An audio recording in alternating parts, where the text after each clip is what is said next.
Programang ito ay rated SPG. Striktong patnubay at gabay ng magulang ang kailangan. Maaaring may masiselang tema, lengguwahe, karahasan, sexual, horror o droga na hindi angkop sa mga bata.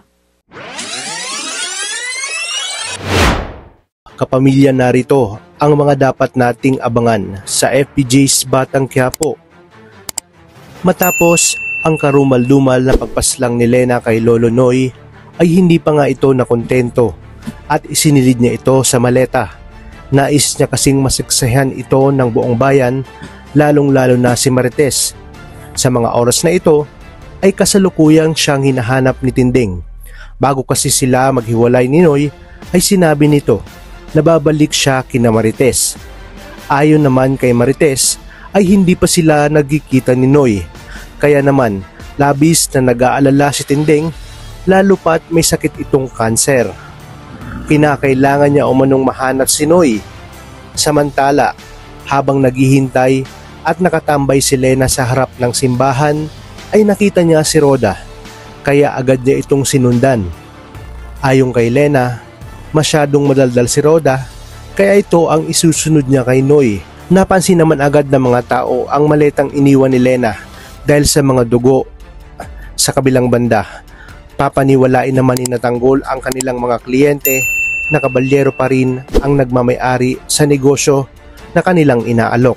Maya-maya pa nga ay dumating na ang mga pulis at mga tanod para tingnan at buksan ang maleta.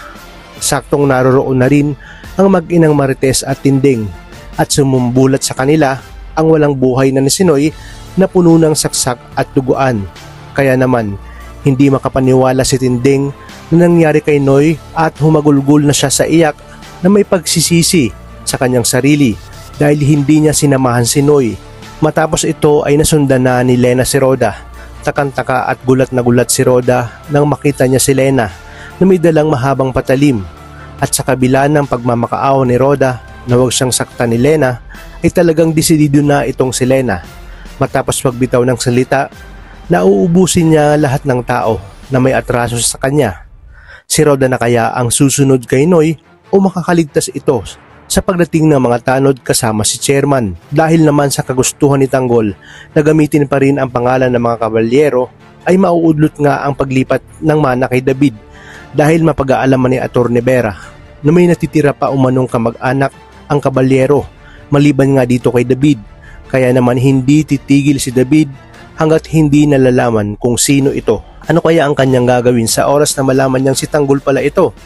Napakarami pa nating dapat abangan dito lang sa FPJ's Batang Quiapo.